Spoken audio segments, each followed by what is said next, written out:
Assalamu alaikum guys. Today I will discuss proposal under the contract law.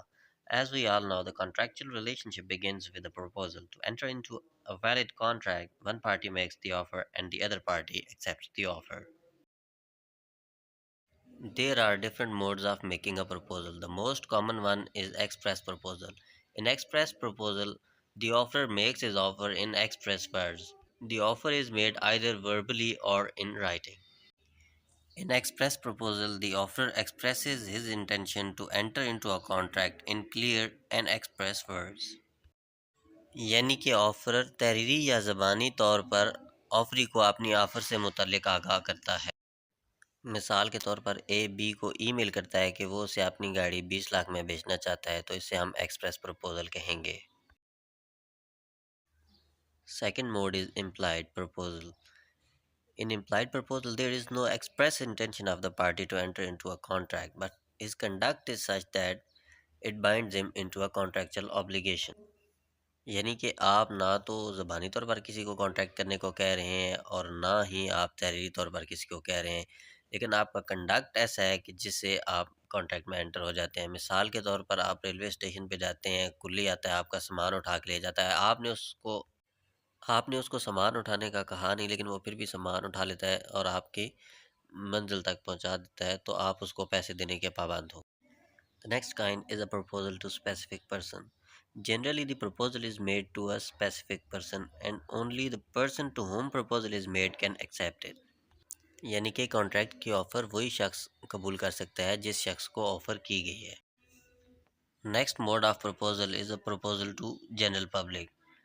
When a proposal is made to general public, anyone from the public who fulfills the obligation given in the proposal can enforce the contract. मिसाल के तौर पर एक शख्स किसी मेले में ये ऐलान करता है कि जो शख्स उसके बेटे को ढूंढ के लाएगा उससे 10 लाख रुपए का इनाम मिलेगा, तो इस प्रपोजल को हम प्रपोजल टू जनरल पब्लिक कहेंगे। There are different essentials of a valid proposal. The first one is creation of legal relations. A proposal must contemplate the creation of legal relations. A mere statement of intention, hope, or desire does not constitute a binding promise. For instance, an invitation to dinner from A to B will not constitute a valid proposal under contract law, as there was no intention of the parties to enter into a legal relationship. And in case of breach, there will be no subsequent legal proceedings. But if A offers B to sell his car for rupees 2 million, this will be a valid proposal under the law as it will bind the parties to a legal relationship and there will be subsequent legal proceedings in case of breach. मिसाल के तौर पर आप किसी को lunch की दावत देते हैं और वो दावत कबूल करने के बावजूद नहीं आता, तो भी आप उसके खिलाफ कोई लीगल प्रोसीडिंग नहीं कर सकते। Communication of offer is also another essential condition of a valid proposal. An offer is effective only when it is communicated to the offeree. यानी कि अगर आप कोई दिमाग में ऑफ़र बना लें या कहीं पे लिख के रख लें, लेकिन उसको ऑफ़री से कम्युनिकेट ना करें, तो वो एक वैलिड प्रपोज़ल नहीं होगा।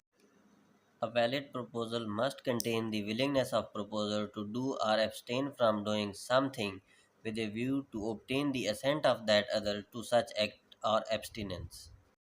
Promise is another essential of a valid proposal. Person making proposal must express his agreement that something shall or shall not be done or something shall or shall not happen if the proposal is accepted. Mere hope or desire does not constitute a valid proposal. For example, A wishes that B buys his house. His wish does not constitute any valid proposal. But if A offers to sell his house to B for rupees 5 million, this will constitute a valid proposal. A valid proposal must also be certain and it must identify the subject matter. It also should mention the consideration to be paid and time of the performance of contract. Okay guys, that's it from today's video. In the next video, I will discuss communication and revocation of proposal in detail. Thanks for watching.